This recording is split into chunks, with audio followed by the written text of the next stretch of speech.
when I say everyone is insecure, everybody is insecure. We was at a bar and a man wouldn't buy me a drink. So I was like, oh, that's fine. Because we were talking and he ordered drinks and didn't order me and my friend drinks. And I was like, this is rude. So I just said to the waiter, the bartender, like, add 2 double vodka and sodas onto that. And he said no. I said, okay then. I was like, that's fine. And then I turned around to my friend. And then he was trying to qualify himself, like, give me reasons. So he still wanted to speak to me, but then didn't want to, like, be a gentleman and buy me and my friend drinks. So I was like, that's fine, like, that's okay, like, you don't need to. And then he was like, because girls just want you for drinks, girls just want you for what they can get.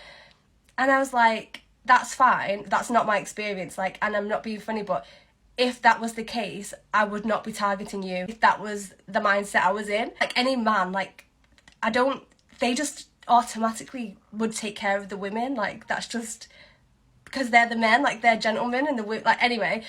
So I was like, that's fine, like, different mindsets or whatever. She said the man was rude for not paying for her drinks, yet she tried to order herself drinks and put it on the man's tab without asking for his permission. She implies that men have to buy her things or pay to talk to her. Is this chick from another planet that doesn't understand what good manners are? Whenever a woman tells you that you have to do something because you're a man, it's no different than when a man tells a woman she must do something because she's a woman.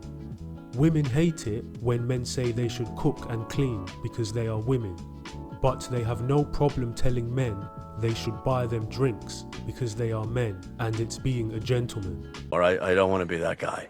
If you are ever going through a man's phone, screen record while you are going through his phone. Open up every app, Snapchat, scroll, go through the text messages, scroll, search your name, scroll, go through his screenshots, his pictures, stop the screen recording, send it to yourself through text. Because you can slow the video down after you send it to yourself. Delete the fact that you sent it to yourself. Delete the video off his phone. Don't forget the deleted album, delete it out of there too. Now you have the dates, you have the usernames, you have the text messages, you have everything. And you could sit there, you could pause the video, you could zoom in, and he has no idea that you have the video. You are golden. You're welcome. If a woman has to go through all of this with a man she is dating, it just proves 2 things. 1, she is crazy, and 2, she is probably dating a Chad or Tyrone. When women make videos about relationships, it's almost always about a man who will be prone to manipulate or take advantage of her. But she will chase after these guys regardless and complain about them, instead of avoiding them completely. Guess you can't get enough of that wilder flavor. I'm seeing so much content on this app about how women's standards for men are raising so quickly because women don't feel like they need men anymore. Something I've been thinking about a lot recently is how, yes, a lot of this shift is economic, like women don't need a man to financially provide for them anymore. We can have a credit card, we can have a job, we can have our own apartment. But I actually think the bigger and the more interesting part of this shift is the ideological shift and the shift in our collective consciousness as women. Because I think about my mom's generation, I think about a lot of women that I grew up around. A lot of them on paper could have left their husbands. They had the financial resources, they had college degrees, they had PhDs. Some of them were more educated than their husbands. Some of them were making more money than their husbands. But they were still trapped in the ideology of, I need a man to survive. I need a man to be accepted socially and in my community. And so leaving my husband or being alone is not an option. Maybe they did not leave their husbands because they actually honored their vows and wanted to see their commitments through to the end of their lives, for better or worse, instead of throwing away their vows and breaking their commitments because they think there's something better out there, like you 304s tend to do. Again, I think the more important shift than actually the economic empowerment is the ideological empowerment.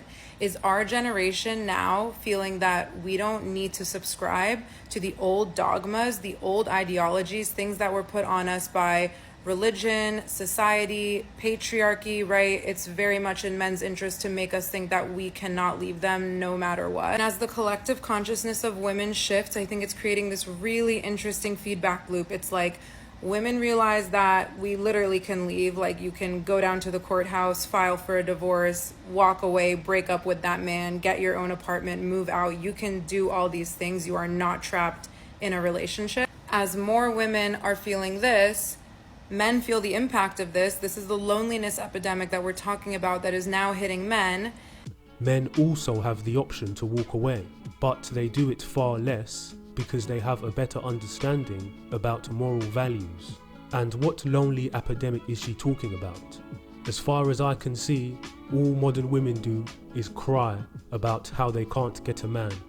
And I think it's finally starting to trickle down to is men finally needing to, instead of gaslighting and trying to brainwash women into feeling that we have to stay with them, we have to be married, we have to have kids.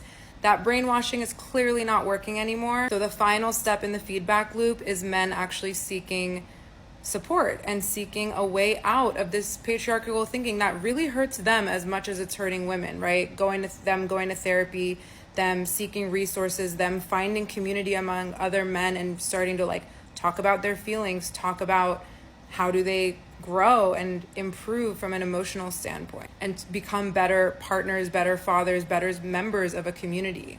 And starting to see this larger picture start playing out, like, yes, it's the very early days, but I do feel like it creates a lot of hope and optimism, at least for me. What the hell is she talking about? The only thing this modern society has done is reinforce men's beliefs that we do need traditional values and a good foundation of family. All this movement modern women has created is cause men to call out their deplorable behaviours and let men know they should avoid them at all costs. I'm going my own way.